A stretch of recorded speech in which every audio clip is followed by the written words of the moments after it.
Hadisnya dari sahabat Usama bin Zaid. Ja'a ilan Nabi sallallahu alaihi wasallam sa'ilan. Datang kepada Nabi sallallahu alaihi wasallam sambil bertanya. Ya, apa pertanyaannya? Ya Rasulullah. Ya Rasulullah, saya melihat Anda menunaikan puasa banyak di bulan Sya'ban. Saya melihat Anda menunaikan puasa banyak di bulan Sya'ban. Kenapa? Perhatikan kalimat Nabi-nya. Ya, qala Rasulullah sallallahu alaihi wasallam, maka dijawab oleh Rasulullah sallallahu alaihi wasallam, hadza syahrun yaghfulu fihi an-nas. Ini bulan yang banyak dilupakan oleh orang. Kenapa? Karena saat Rajab orang banyak puasa. Masuk bulan Hurum, ada kemuliaannya. Boleh puasa di situ karena puasa di bulan Hurum ada hadisnya. 4 bulannya. Ya. Dzulqa'dah 11, Dzulhijjah 12, Al-Muharram 1, Rajab 7. Sehingga saat Rajab banyak puasa. 9-nya Ramadan. Ramadan itu sudah jelas banyak orang puasa. Sehingga orang lupa ma baina Rajab wa Ramadan. Antara Rajab dengan Ramadan ada bulan ke-8 kata Nabi, banyak orang lupa. Ini bulan penting. Apa pentingnya bulan itu? Syahrun turfa'u fihil a'mal. Di bulan itulah, selama sebulan itu amalan-amalan kita akan diangkat, disampaikan kepada Allah Subhanahu wa taala. Hadisnya sahih. Wa ana uhibbu an yurfa'u amali wa ana sha'im. Dan saya akan sangat senang dan cinta ketika amal saya diangkat, saya dalam keadaan sedang berpuasa. Jadi teman-teman, catat kalimat ini di 3 hadis berbeda. Jadi amalan kita itu diangkat, disampaikan kepada Allah, ada 3 periode. Periode pertama setiap hari. Waktunya cuma 2. Ini nasib. Waktunya cuma 2. 1 subuh, kedua asar. Saya ulang. Waktunya cuma 2, 1 subuh, kedua asar. Kemudian sudah?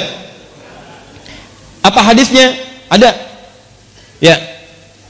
Yata'aqabuna fikum malaikatun bil-lail wa malaikatun bin-nahar fayajtami'una fi salati subhi wa salati al-'asri fasa'adu ila Allah Subhanahu wa ta'ala. Kalian itu akan diawasi, dicatat amalan oleh para malaikat. Maka malaikat siang dan malam berkumpul di waktu fajar dan asar. Maka mereka naik kepada Allah Subhanahu wa ta'ala. Fayaqulullahu ta'ala. Ya, maka Allah bertanya kepada malaikat-malaikat itu. Allah Maha tahu. Jadi enggak nanya pun enggak tahu. Enggak nanya pun enggak tahu. Cuma untuk memastikan tugas ditunaikan dengan sempurna dan menunjukkan kepada hamba malaikat tidak akan mungkin menyalahi perintah. Quran surat 66 ayat ke-6. La ya'sunallaha ma amarahum wa yaf'aluna ma yu'marun. Kadang-kadang ada berita disampaikan itu bukan karena Allah nggak tahu, tapi untuk membuktikan kepada hamba, nih ciptaan saya nggak akan keliru. Kata Allah, bagaimana keadaan hambaku ketika engkau tinggalkan? Kata malaikat, taraktuhu musalliya. Saya tinggalkan dia dalam keadaan salat. Kalau sedang salat. Taraktuhu naima. Saya tinggalkan dia dalam keadaan tidur. Kalau sedang tidur. Bayangkan teman-teman, subuh, Allahu Akbar, Allahu Akbar. Anda sedang zikir di masjid, bersiap sholat, malaikat naik menyampaikan kepada Allah. Allah katakan, bagaimana hambaku si fulan si angga sedang apa? Sedang berzikir kepadamu ya Allah. Masya Allah. Bagaimana zikirnya? Sambil tidur ya Allah. Tidur. Zikir. Bagaimana keadaan hambaku si Hakam? Sedang sholat ya Allah. Tinggalkan. Yang paling bahaya ketika sedang bermaksiat. Bagaimana keadaan hambaku ketika aku tinggalkan? Ketika engkau tinggalkan? Ya Allah, dia sedang bermaksiat. Allahu Akbar. Anda bayangin aja lah, Anda aja disampaikan laporan pegawai menyampaikan kepada Anda, bos, maaf, saat kamu tinggalkan dia sedang dalam keadaan apa? Waduh Pak, dia sedang ngambilin aset perusahaan Pak. Pelan-pelan dia masukin tuh, gini. Perasaan Anda bagaimana? Pecat dia besok. Untungnya Allah itu rahmatnya lebih tinggi daripada murkanya. Kalau mau tobat, saya ampuni dia. Dorong dia untuk tobat. Nah itu subuh dengan asar. Kemudian yang kedua, setiap pekan. Setiap pekan itu berlangsung 2 kali, Senin dengan Kamis. Hadisnya sahih. Hadisnya sahih di hadis Muslim. Nabi SAW pernah ditanya kenapa beliau menunaikan puasa Senin dan Kamis, khususnya di hari Kamisnya. Hari Senin beliau jawab, hadza yauma waulitu. Hari Kamis, hadza yauma yurfa'u fihi al-amal. Wa uhibbu an turfa'a amal a'mali wa ana sha'im. Dan saya senang ketika amalan saya diangkat, saya sedang puasa. Nah, pertanyaannya adalah, lihat baik-baik. Kan tadi ditinggalkan sholat, kan? Ditinggalkan sedang sholat. Kenapa Nabi memilih untuk puasa? Kenapa memilih untuk puasa? Karena saat orang sedang puasa itu ada 2 keunggulannya. Lagi-lagi. Yang pertama, ulangi. Kalau orang cuma sholat saja, maka berhenti di situ. Amalan sempurna, bagus. Tapi kalau orang dilaporkan dalam keadaan puasa, maka dia punya dua keunggulan. Yang pertama, Al-Bukhari, Kitabus Siyam, nomor hadis yang pertama, posisi paling kiri sebelah atas. Riwayat sahabat Abu Hurairah. As-siyamu li wa ana ajzi bihi. Kata Allah, puasa itu khusus untukku. Jadi puasa itu amalan khusus yang langsung Allah kasih pahalanya. Sholat itu amalan memang wajib, tapi amalan umum, semua orang juga sholat. Di ketika Anda sholat, yang catat pahala malaikat. Tapi ketika Anda puasa, yang berikan pahala Allah langsung. Ya. Maka ketika orang puasa, sebetulnya ketika diangkat amalannya, dilaporkan kepada Allah sedang puasa, maka lebih tinggi nilainya dibandingkan orang yang standar, karena pada saat itu Allah sendiri memberikan pahalanya. Satu. Dua, nah, yang kedua, orang puasa itu umumnya memiliki dua kemuliaan lagi tuh. Anda bayangkan. Apa dua kemuliaan ini?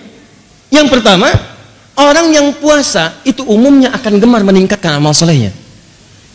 Saya kan sering katakan kepada Anda, kalau orang nggak puasa, ketinggalan fardu aja perasaan biasa. Orang puasa itu ketinggalan sholat sunnah, gelisah hatinya. Coba lihat saat Ramadan, tarawih itu kan sholat sunnah. Tapi kalau ibu-ibu ketinggalan saf pertama, nggak sempat nyimpan sejadah di depan, kan nggak enak perasaan. Siapa coba di antara ibu yang pernah menyimpan sejadah saat malam tarawih pertama? Padahal sholat sunnah. Kan Anda rebutan itu. Apalagi ketinggalan tarawih, nggak enak perasaan. Silakan cek. Apalagi besok ditanya, Jeng, tadi malam kemana? Ada kok. Tuh. Sebelah mana? Aku sih posisinya seperti hadis Nabi, sebaik-baiknya perempuan paling belakang. Belakang. Ada aja pokoknya tuh jawaban tuh. Nabi di bawah-bawah gitu ya. Duh. Tapi nggak enak, kalau ketinggalan malah nggak enak.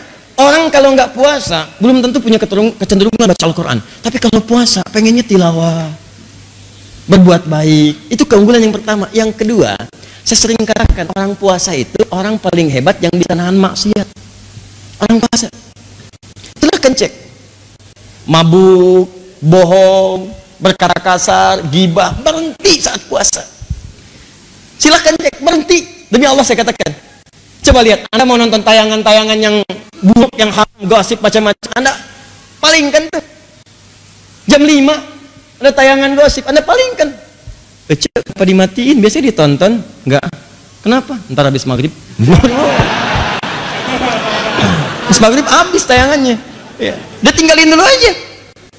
Ya, kenapa? Nggak mau, dia batal puasanya. Maka orang puasa itu kemuliaan pertamanya meningkat ibadahnya, kemuliaan keduanya maksiatnya bisa dia tekan.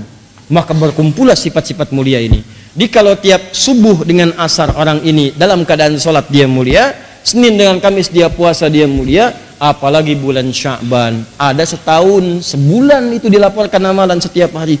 Kalau yang tadi itu kan maaf. Kalau yang tadi tiap hari subuh asar, yang kedua pekanan Senin Kamis, sebulan Sya'ban ini amalan setahun disampaikan kepada Allah, dari Sya'ban kemarin ke Sya'ban berikutnya. Maka kata Nabi, saya pengen begitu amal saya dilaporkan dalam keadaan yang sempurna. Bagaimana ciri sempurnanya? Saya sedang puasa, karena saat puasa itu amalan saya meningkat.